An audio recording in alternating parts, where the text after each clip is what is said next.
similar line of questioning, but when Klopp came to Liverpool in 2015, it really did feel like Spurs were ahead of them.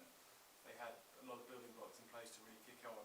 It didn't happen, and Liverpool did kick on. I think the stadium build is probably accepted as the sort of biggest reason for that. But now when you look at the club, do you feel that you do have every necessary building block in place, financially and structurally behind you to really kick on in the way you want?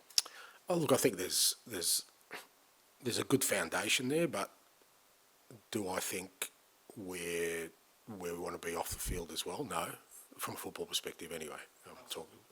I just think, well, it's the nature of rebuilds in my experience. They don't happen in 6 months in terms of the way you work, the staffing, the environment. We've made inroads, but it's not.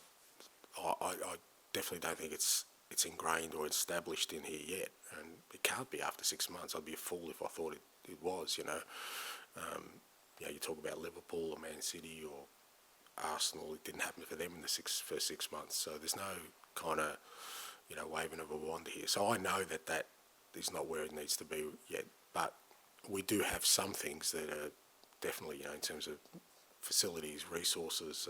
Absolutely, we're well placed. But again, all those things, you're well placed, but you've got to take advantage of it. You've got to use it well, because again, it's not the measure. The measure is not how well placed you are, it's how you execute. And I still think with all those things, we're still in the building phase. We're not in the phase of saying that, we're ready now to sort of catapult ourselves to where we want to be. Is that kind of just behaviours that need to be ingrained, or is that more appointments behind the scenes? Both. Behaviours, appointments. It comes down to people. They sort of cover both things, but we need to, like I said, when you look at it, I've been here 6 months. I think Scott Munn's been here 6 months. Johan's been 2 months. So when you're looking at the football side of things, all of us are kind of just getting started. It's key, obviously, that us three are aligned in what we want to do from a football perspective, but I'm sure in their areas they're kind of looking at the same things and saying, well, we need to. So until that's done, and that can only happen over the course of time, like I said, that's when you'll feel a bit more secure about then saying, okay, we can go to the next level.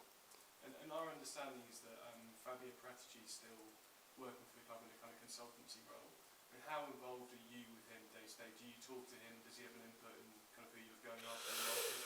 No, I mean, again, I don't have a lot of dialogue with too many people. It's the way I structure my working life, in that I kind of keep these things to a minimum. Fabio, obviously, I know Fabio, and every now and then we'll exchange messages or calls, and he's a smart guy. You can see that he's got a great eye for talent, but within the workings of the club and what I do, I don't have that kind of engagement. Not just with Fabio, but with most people. It's more around what's the priority right now this week, and my focus is on the football and the football department. Okay, thanks guys. Thanks guys.